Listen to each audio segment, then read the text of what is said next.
السلام على من آمنوا بالسلام. السلام على من جعل قبلة روحه ومنهاج عمله السلام. كل عام وأنتم بخير وأمن وسلام بمناسبة حلول عيد الفطر المبارك. أما بعد،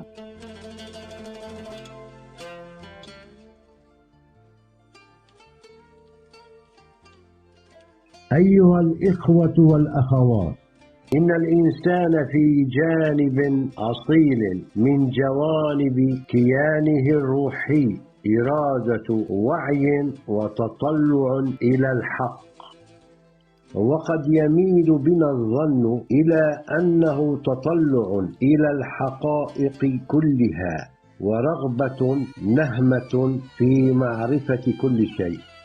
ومن المسلمات أن البحث عن الحقيقة هو غاية مشروعنا الذي كنا قد أطلقناه مؤخرا، ألا وهو السلام الإبراهيمي.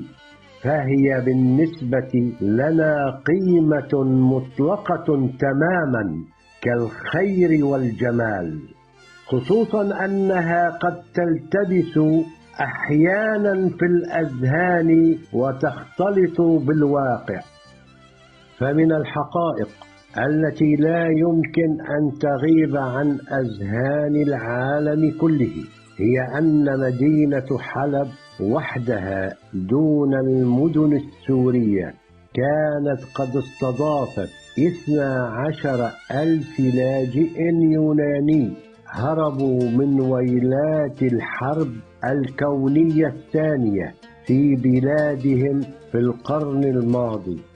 وهنا نجد أن التاريخ يعيد نفسه، ولكن بشكل معاكس، حيث تنتشر هذه الأيام صور لطوابير اللاجئين السوريين الذين دمرت ملال طهران وأذرعها بلادهم وحياتهم، فضاقت بهم الأرض فلم يجدوا بدا إلا الفرار من جحيمها إلى أوروبا عبر اليونان.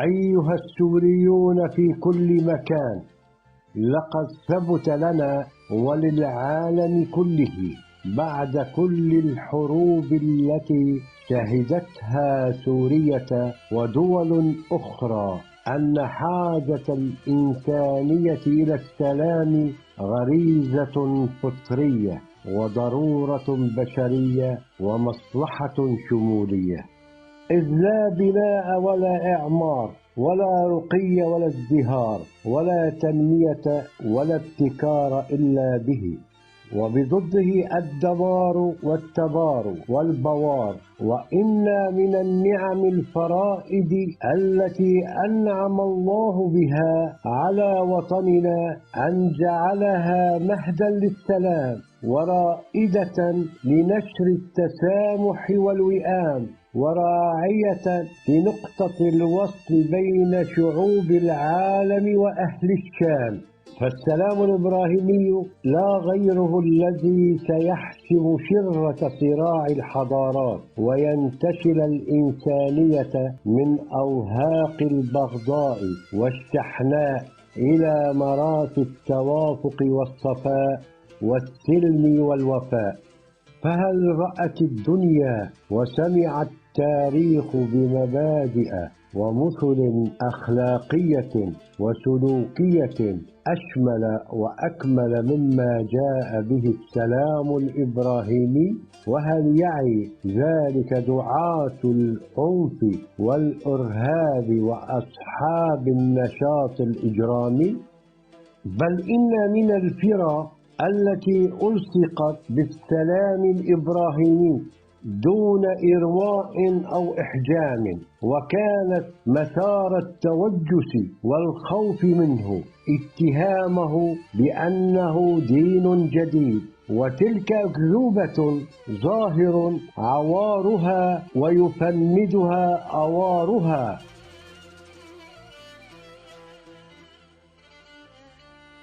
أيها الإخوة والأخوات، لقد أصبح الأمان لدى كثير من المجتمعات اليوم كسراب بقيعة يحسبه الظمآن ماء، وإن السلام الحقيقي والأمن المجتمعي لا يكون بانعدام التوتر بين الأفراد والبلدان فحسب، بل بتحقيق العدالة فيما بينهم.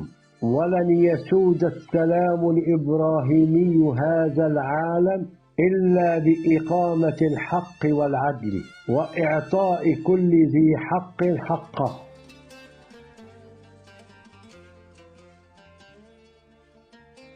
فيا زعماء أمتنا العربية ويا حكام الأرض قاطبة، نحن القرار والمصير. وإن مما يقوض عملية السلام أفعال منال طهران راعية الإرهاب والإرهابيين ضد الشرق الأوسط، وما يعيشه الشعب السوري من اضطهاد وتقتيل وتشريد في فاجعة إنسانية كبرى وكارثة عظمى ليس ببعيد. فالحذر الحذر من التعامل أو التسامح مع من عرف بغدره منذ الأزل حتى يومه، والسلام على من سمع نصيحة فوعى ودعي إلى حكمة فدنا. وكل عام ومحبي السلام ودعاته بألف ألف خير وهناء ورخاء.